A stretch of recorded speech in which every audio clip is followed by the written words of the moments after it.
The ability to execute a perfect gear shift in a manual transmission often feels intuitive, yet behind every seamless transition lies a complex interplay of mechanical forces. Misinterpretations of these forces frequently lead to frustrating grinding noises, premature component wear, and a disconnect between driver input and vehicle response.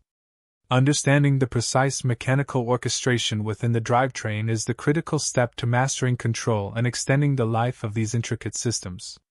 The foundation of manual transmission operation rests on the clutch assembly, which acts as a controlled disconnect between the engine's crankshaft and the transmission's input shaft. Its primary function is to permit the engine to run independently while the vehicle is stationary or when a gear change is initiated, preventing abrupt load changes that would stall the engine or damage driveline components. At the heart of the clutch is the friction disc, positioned between the flywheel and the pressure plate. The flywheel, bolted to the engine's crankshaft, rotates with the engine. The pressure plate, a heavy spring-loaded component, clamps the friction disc against the flywheel when the clutch pedal is released. This clamping force transmits engine torque through the friction material of the disc to the transmission's input shaft. When the clutch pedal is depressed, a hydraulic or cable system actuates the clutch release fork. This fork pushes the throwout bearing, or release bearing, against the diaphragm spring of the pressure plate. This action pulls the pressure plate away from the friction disc, disengaging the engine's torque from the transmission and allowing the input shaft to spin freely. One common issue, clutch slippage, manifests as the engine RPM rising without a proportional increase in vehicle speed. Mechanically, this indicates insufficient clamping force between the pressure plate and the flywheel, failing to fully transmit engine torque through the friction disc. Causes range from a worn friction disc, whose material has thinned, to a weakened pressure plate spring, or contamination of the friction surfaces by oil or grease. This lost power translates to reduced efficiency and accelerates wear across the entire clutch assembly. Conversely, a grabbing or chattering clutch results from an uneven engagement, causing a jerky motion during takeoff. This phenomenon occurs when the friction disc or flywheel surface is warped, contaminated, or has uneven wear patterns. The intermittent contact creates rapid, uncontrolled friction variations, leading to an oscillatory transfer of torque and an uncomfortable driving experience. This can also indicate issues with the pressure plate springs or the clutch master/slave cylinder hydraulics.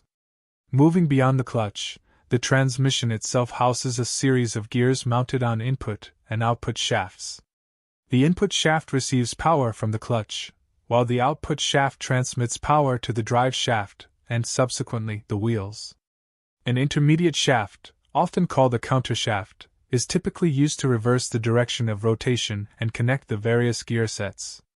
Each gear pair within the transmission represents a specific gear ratio, defined by the ratio of the number of teeth on the driving gear to the number of teeth on the driven gear.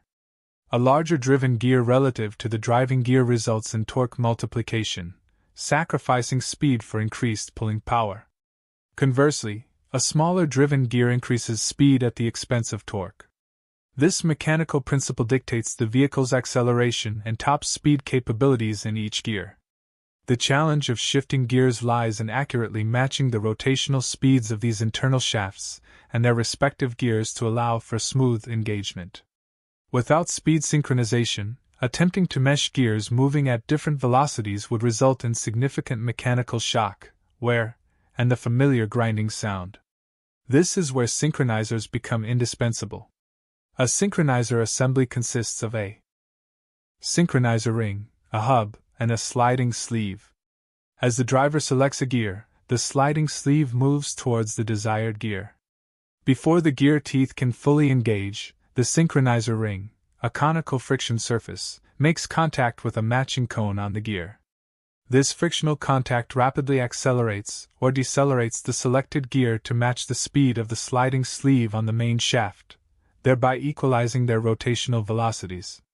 Once speeds are matched, the sleeve can smoothly engage the dog teeth on the gear, locking it to the main shaft. Persistent gear grinding during shifts, even with proper clutch engagement, indicates a failure in this synchronization process. The most common mechanical culprits are worn or damaged synchronizer rings, whose friction material has degraded, preventing effective speed matching. This can also occur if the clutch is not fully disengaging, meaning the input shaft continues to rotate too quickly for the synchronizer to overcome. The force required to overcome these mismatched speeds directly contributes to the grinding noise and accelerated wear on the dog teeth. Difficulty engaging a gear, particularly first or reverse, often points to a worn synchronizer, or more critically, an issue with clutch disengagement.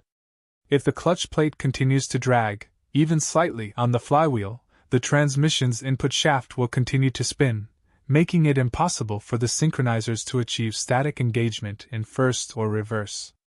This manifests as resistance, or the need for excessive force to slot the gear selector. To counteract these mechanical challenges and achieve perfect shifts, techniques like rev-matching and double-clutching directly address speed synchronization. Rev-matching, or blipping the throttle during a downshift, manually increases engine RPM to match the higher rotational speed of the input shaft required for the lower gear, reducing the workload on the synchronizers. Double-clutching for downshifts involves depressing the clutch, shifting to neutral, releasing the clutch while blipping the throttle, then depressing the clutch again to select the lower gear. This completely synchronizes the main shaft and countershaft speeds, allowing for a frictionless engagement, particularly beneficial for older transmissions with worn synchronizers. Proper clutch pedal control is equally vital.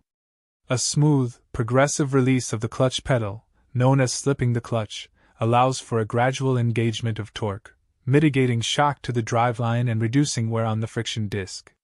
Conversely, rapidly dumping the clutch or prolonged slipping generates excessive heat, leading to premature wear and potential warping of clutch components. Precision in this engagement zone is paramount. Mastering these techniques directly translates to extended transmission life. By understanding the mechanical function of each component, the clutch's role in disengagement, the gear's torque conversion, and the synchronizer's speed matching, drivers can consciously mitigate the stresses placed on these intricate systems. This mechanical empathy preserves component integrity, ensures consistent performance, and maintains the designed operational longevity of the manual transmission.